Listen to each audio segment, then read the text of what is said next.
Assalamualaikum warahmatullahi wabarakatuh. Hai para pencinta catur dan para caturmania, selamat datang kembali di Legenda Catur Dunia. Jan Krzysztof Duda tidak disangka-sangka menjadi juara Superbad Rapid dan Blitz Polandia 2022. Padahal Jan Krzysztof Duda tidak menang di sesi Rapid ataupun Blitz kawan. Jan Krzysztof Duda pada sesi Rapid menempati posisi ketiga di bawah Viswanathan Anand dan Richard Rapport. Di sesi Blitz pun juga begitu, menempati posisi ketiga di bawah Fabiano Caruana dan Levon Aronian kawan. Tapi total seluruh poin yang dipunyai oleh Jan Krzysztof Duda ini kawan paling tinggi dengan 24 poin. Selisih setengah poin dengan Levon Aronian dan Viswanathan Anand. Sekarang Viswanathan Anand menempati posisi kedua, mempunyai nilai yang sama dengan Levon Aronian kawan. Dan Jan Krzysztof Duda ini menjadi juara mendapatkan hadiah sebesar 40.000 US dollar. Tapi Jan Krzysztof Duda ini bukan pemain tetap Grand Chess Tour kawan, dia hanya sebagai pemain wildcard seperti itu kawan. Jadi dia tidak mendapatkan poin Grand Chess Tour. Untuk sementara sampai 2 seri Grand Chess Tour 2022 ini kawan, Levon menempati urutan pertama dengan 19 poin, diikuti oleh Wesley So 16 poin dan Caruana 13 poin dan seterusnya kawan. Dan untuk game yang akan kita ulas ini saya ambil dari permainannya Jan Krzysztof Duda berhadapan dengan Viswanathan Anand kawan. Langsung kita ke atas papan. Di sini Jan Krzysztof Duda pegang putih mengawali dengan pion E4 dibalas dengan pion E5, kuda F3 dan kuda F6. Anand memilih permainan Petrov defense lagi dan Jan Krzysztof Duda memilih variasi serangan pusat kawan atau stand it attack pion D4. Anand memilih ambil pion E4. Pada posisi ini kalian juga bisa mengambil pion ini kawan, pertukaran pion atau pion D6, gajah E7, terserah kalian. Anand memilih dengan pukul pion E4 dengan kudanya dan gajah D3 menyerang kuda, pion D5.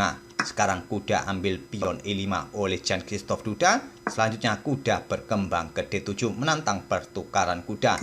Ditolak, Jan Krzysztof Duda memilih segera rokade mengamankan raja.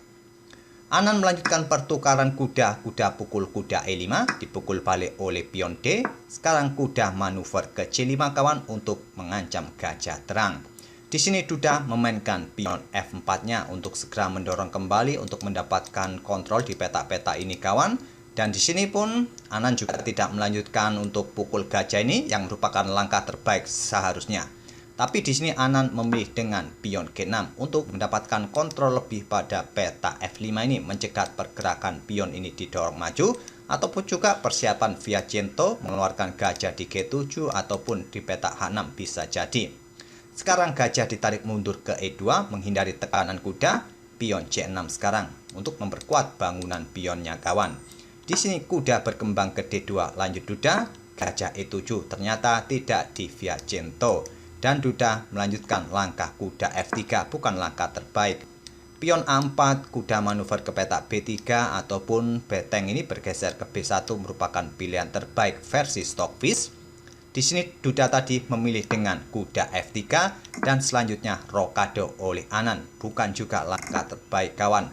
Menteri keluar ke peta B6 ataupun kuda ini bergerak ke peta E4 kembali merupakan opsi yang cukup bagus menurut Stockfish. Rokade oleh Anand, gajah berkembang ke E3 mengincar kuda, kuda bergerak ke E6, mungkin persiapan juga nanti jika ada kesempatan bermain dengan pion-pionnya ini kawan untuk mendapatkan ruang, dibalas dengan pion C3, menghentikan laju pion kawan, juga membuka akses bagi menteri jika ingin keluar ke peta-peta terang ini nanti. Gajah C5 menantang pertukaran, rasanya sulit untuk menolak pertukaran seperti ini kawan karena di sini diagonalnya satu diagonal dengan raja. Tapi Duda mempunyai satu ide dengan memblokadenya dengan kuda D4. Pion F6 sekarang dimainkan menantang pertukaran pion untuk membuka lajur F bagi beteng. Ditolak oleh Duda menggeser raja ke H1 dan Anand menarik mundur gajahnya ke B6. Selanjutnya di sini gajah D3 untuk menempatkan di diagonal terang ini, walaupun langkah ini juga kurang bagus. Menteri bergerak naik ke peta D2 merupakan langkah yang menurut Stockfish merupakan langkah yang cukup kuat kawan. Segera mengkoneksikan kedua betengnya. Tapi di sini tadi Duda memilih gajah terangnya ke peta D3. Sekarang pion F pukul pion E5 dipukul balik oleh pion F dan terbuka lajur F. Di sini Anan langsung berinisiatif bertukar beteng, dipukul balik oleh menteri. Itulah kenapa tadi kawan sesegera mungkin mengkoneksikan beteng itu merupakan opsi yang cukup bagus. Apabila terjadi pertukaran beteng seperti ini, ya beteng satunya langsung otomatis menempati lajur F yang sudah terbuka. Itulah maksud dari Stockfish tadi segera untuk mengkoneksikan beteng dengan menteri naik ke peta D2 tadi. Dan Anan melanjutkan pengembangan gajah D7, Duda memainkan menteri ke peta F3, menteri bergerak ke peta E1 ataupun ke peta E2 juga cukup bagus kawan, lebih kuat daripada menteri ini ke peta F3 dan Anan melangkah menteri H4. Di sini Duda bertukar kuda, dipukul balik oleh gajah dan barulah sekarang beteng F1. Di sini gajah pukul gajah, lanjut Anan untuk mendefleksikan posisi menteri dan Anan menantang pertukaran beteng kawan. Ini bukan jawaban terbaik juga bagi hitam. Pada posisi ini, langkah yang bagus adalah pion B6 kawan untuk memblokade akses menteri untuk ambil pion A7. Barulah beteng bisa digeser kawan ke lajur F ataupun ke lajur yang lain. Ataupun juga bisa bermain dengan pion A5 kawan untuk menghindari ancaman dari menteri ini. Tapi Anan terburu-buru langsung memainkan betengnya ke F8. Menteri ambil pion A7. Dan di sini Duda untung satu pion kawan. Dan Anan melanjutkan rencana bertukar beteng, juga bukan pilihan terbaik. Pilihan terbaik adalah gajah ini mundur ke peta C8 untuk membackup pionnya ini kawan dari ancaman menteri. Kalaupun terjadi pertukaran beteng sekarang, ya masih bisa dipukul balik oleh raja.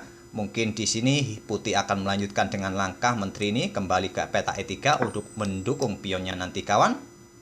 Kalian bisa bermain dengan gajah F5 ataupun raja ke F7. Bisa juga dilanjutkan oleh kedua pemain. Tapi di sini tadi Anan langsung bertukar beteng terlebih dahulu, skak dan dipukul balik oleh gajah. Dan di sini Anan melangkah menteri ke peta E1 mengepin gajah ini kawan. Juga bukan pilihan yang kuat. Pilihan yang kuat bagi hitam ya menteri ini mundur ke peta E7 kawan, langkah defensif. Tapi Anan bermain agresif dengan menteri ke E1 dan dijawab dengan langkah menteri A8 skak, memaksa raja naik, menteri ambil pion skak, raja naik ke peta H6 dan menteri ke A6, lanjut Duda. Sekarang Duda unggul berapa pion kawan? Unggul 2 pion. Dan Anan melanjutkan langkah gajah F5, tidak ambil pion ini. Kenapa? Ya menteri putih juga ambil pion C6 kawan. Dan di sini Duda menantang pertukaran menteri karena merasa unggul 2 pion kawan. Ini menjadi keuntungan bagi putih jika tantangan diterima. Dia mempunyai pion bebas yang cukup bebas di lajur A kawan, bisa promosi. Ditolak oleh Anan, menteri A1 mengincar pion, pion didorong ke A3 dan raja hitam bergerak ke peta G7. Di sini raja putih juga bergerak untuk mendekati gajahnya kawan agar tidak terlalu jauh, agar menterinya juga bebas bergerak. Di sini menteri bergerak ke F7, maksud saya raja ke F7 oleh Anan. Dan sekarang pion G4 ancam gajah. Gajah mundur ke E6 dan menteri ke F2 skak oleh Duda. Raja mundur ke E8 kawan. Di sini menteri bergerak ke F6 ancam gajah. Dan gajah ambil pion G4. Tapi selepas pion E6 ini dimainkan oleh Duda, di langkah ke-34 ini Viswanathan Anan menyerah. Ancamannya adalah ancaman skakmat kawan. Menteri melakukan skak di F7, kemudian raja bergerak dan skakmat di peta D7 skakmat jika pion ini tidak diambil. Menteri hitam tidak mempunyai tempo untuk melakukan skak lagi. Dia terlalu jauh dari pengawalan raja ataupun jauh untuk menyerang kawan. Ya, langkah yang logis adalah pion ini disikat oleh gajah. Tapi setelah itu ya pion-pion hitam juga akan habis nantinya kawan, kena skak yang bertubi-tubi. Sampai di sini saya tak perlu lagi untuk melanjutkan permainan. Kalian pastinya paham dengan situasi hitam pada posisi ini kawan. Kecuali kalian mempunyai lawan yang cukup ngeyel. Ya silakan kalian lanjutkan kalau mempunyai lawan yang ngeyel kawan. Itulah kawan permainan antara Jan Christoph Duda versus Viswanathan Anan dalam permainan Blitz 5 menit increment 2 detik di babak ke-19 kawan. Selamat bagi Jan Christoph Duda, walaupun bukan pemain tetap tapi juga sempat menjadi juara di event yang berlangsung di negaranya sendiri kawan, di Warsawa. Dan kita akan bertemu di video-video berikutnya. Terima kasih. Wassalamualaikum warahmatullahi wabarakatuh.